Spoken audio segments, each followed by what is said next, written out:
I bought this bottle having no idea who was behind the brand, but it's time to start knocking on heaven's door.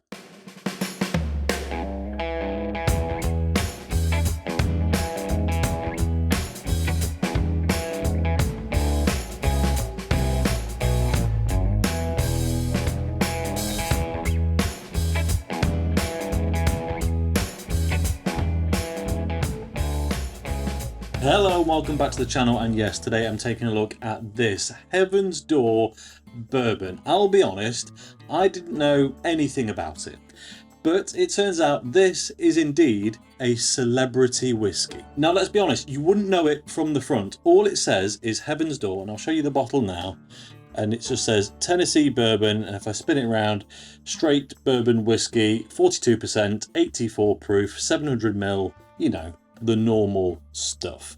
And yeah, you would have no idea that there was any celebrity endorsement in that whatsoever. However, if I spin the bottle around, can you see the signature on the underside there? That is the signature of Bob Dylan. Yes, the Bob Dylan, hence the name Heaven's Door, after his song Knocking on Heaven's Door, hence my terrible intro. And yeah, it is a celebrity whiskey, but from what I can tell, not in the traditional sense. Yes, he has pushed it a bit and his name is on some literature, but in general, it's out there on the shelves next to everything else doing its own thing. In the UK, this is quite a pricey bottle. The cheapest I've seen it is about 65 quid, and in most places 75 quid a bottle. So yeah, definitely not your bargain option, but thankfully I managed to pick this up in an airport duty free, so paid a fair bit less. But we're going to review it as a 70-ish quid bottle to work out whether it's really worth your time or not. Now then, I want you to take a look at this bottle because there is even more interesting things on it. That weird kind of steampunk clockwork kind of thing going on the front there is actually an iron gate.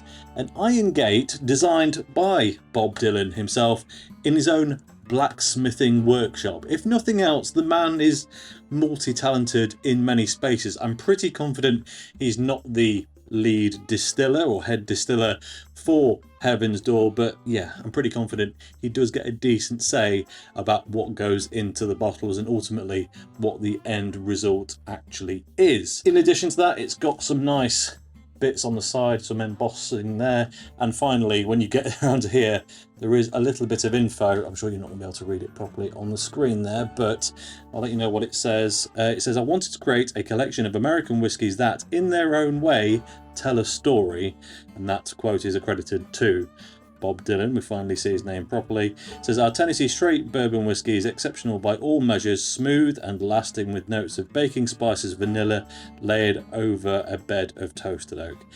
I don't normally like reading any sort of tasting notes before I try anything, but I thought it was interesting given the way that this has been marketed to have a look at all the literature, and to be honest, that's about as basic an interpretation of bourbon as you're going to get. So yeah, it comes in at, as I said, 42%, 84 proof, so it's only a smidge higher than your bargain basement supermarket 40%, which at 70 quid a bottle, it's gonna really have to be good at that ABV to impress. Let's be honest, like, you really want a bit more bang for your buck when you're talking those kind of figures. But anyway, let us break into it. This one has got a fiddly plastic cap.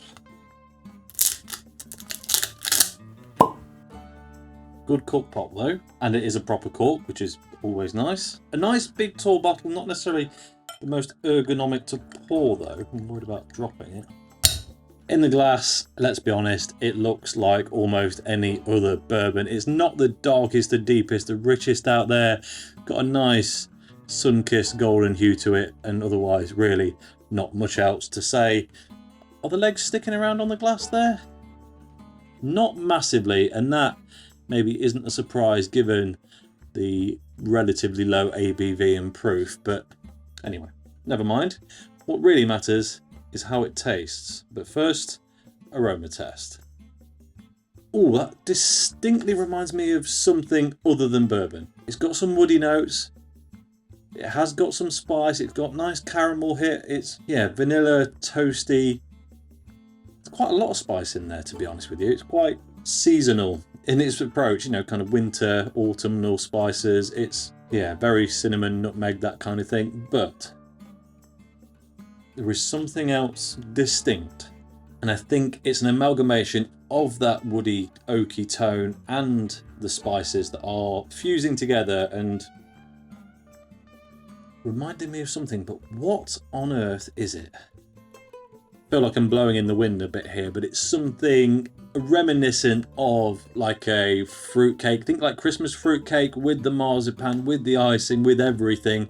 I wanted to say it was kind of marzipan and bakewell tart, but it's not quite that rich in the kind of intense almond department. Definitely got notes of it, but it's more, it's got sultanas, again, the spices coming in, the Christmas spices, Christmas cake, that kind of thing. But despite all those heavy tones, it does feel reasonably fresh. So looking forward to this one. I'm not wowed by it straight away. It smells nice, but it only smells nice. It definitely doesn't smell 70 quid a bottle nice. So let's give this a go. Cheers. Well, these times they are a-changing, because if you can charge 75 quid for that, I'm not sure I want to play this game anymore. It's not offensive, it's nice, it's lightly sweet, but I'm missing any credibility in terms of a wow factor. I'm just not hooked. It's really passive, I think, is the way to describe it. It is soft, it is smooth, it is probably what they were looking to do. It is a hyper accessible bourbon. And I'll be honest, I am now slightly regretting reading the back of the label because, well, those are the giveaway. It does just taste a bit like sweet caramel, like a bit of oak, and like some spices, and they aren't doing anything else. Like, it's just pretty flat. They're nice, they're not offensive, but damn, yeah, I was hoping really for something a bit more special. Now, I don't want to be a false prophet in this endeavour. I want to give it the chance to really come back kicking. And to do that, only one way, top to bottom taste test time to really analyse everything that's going on in there. So initially, right on the tip of the tongue. It's slightly hot, slightly spicy, and I'll be honest, I am really, really struggling to get a dial in on it because it's so thin. In fairness to it, now I've been drinking it for a minute, if I hold the glass up there, you can see there are some legs on the glass, just about. But as soon as you get it onto your palate, it just seems to fall apart. Like, I was trying to hold it there and analyse, and it's just disappearing to other parts of my mouth that I don't want it, which is a curious thing to say, I appreciate. But, you know, again, it's just adds to that, it's just okay. Like, it's just okay. The mouthfeel on it, the consistency, the texture, sloshy, real sloshy. Really not impressed with that at all. But anyway, we'll carry on. Mid palate, little bit spicy, little bit vegetal. It's just a cinnamon stick and a tiny bit of eucalyptus, really. Like, they're not binding, there's nothing flowing, it's just, oh, it's so annoying. Anyway, back of the tongue. More heat, more fire, nutmeg. While it's on your palate, there's not a lot going on. It's a bit hot, it's a bit spicy. It's not too hot. I've been holding it there for a long time and nothing's burning properly, but yeah, it's really just not a huge amount of flavour. Aftertaste though, thankfully, it does change. A few nice biscuity cookie notes, a bit of vanilla comes in. It's got a much more well-rounded spice profile, I guess, at the end, which does finally link in to those deep, dark, oaky tones. But if you're thinking, Tom, you've not given us anything really of note in this, it's because there's really nothing of note in here. I really want to like everything that I try and buy, because ultimately, if I like everything on the shelf behind me, I'm having a fantastic day.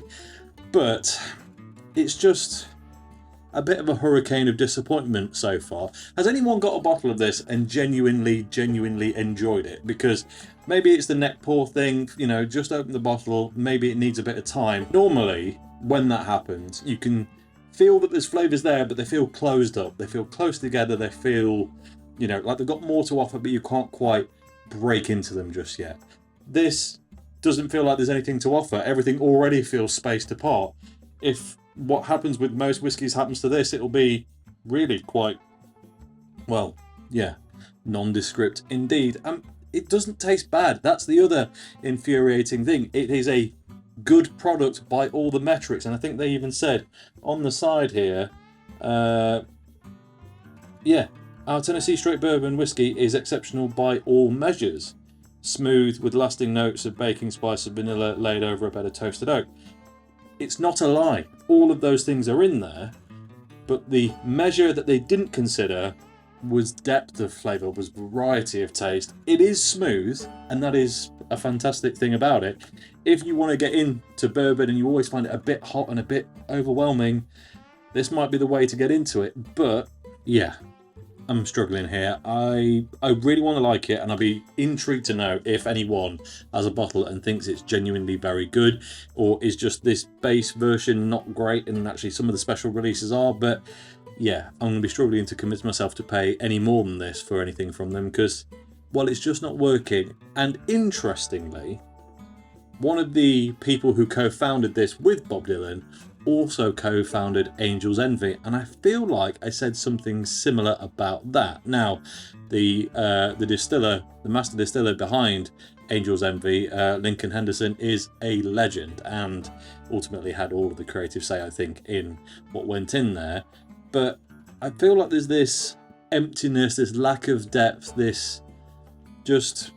Maybe it's modern bourbon, maybe it's a modern thing, maybe that's the trend, maybe people like it, maybe it sells, I don't know. But for me, it just feels like it could do with a bit more complexity, and by a bit, well, I mean a whole damn lot. I've just taken another sip to try and convince myself otherwise, and really, it's not going that way. So, if you want to try something new that's super chill, if you're looking for a very, very chill bottle, it is very, very nice, but I think you can get that for less than half the price of the RRP of this in the UK anyway, so I probably wouldn't bother. But it's not offensive, and that is the great thing. If you get gifted a bottle of this for Christmas or something like that, look, don't worry, it's a nice sipper. I can easily, happily sit with this in front of the TV, watching a sports game, whatever. When I'm not really concentrating on the whiskey, it'll be fine, you know, outside at a barbecue, talking to friends, that kind of whiskey. It's good for that, but it's just too expensive for that, I think, is where we get into. So, yeah, it's a difficult one. If I had to compare it to anything, I'd say it's similar in some ways to the UK or international Buffalo Trace, the watered down version that's just, nothing's quite depthy enough. It's a bit similar to that, but even smoother still. But that is sometimes 18 quid a bottle, and this is 75. So, yeah, that... I can understand this, not really. So anyway, that is all I've got to say about it. So as always, thank you very much for watching. If you enjoyed this video, please like it. If you haven't already, subscribe if you will be so kind, and I'll catch you next time. Cheers.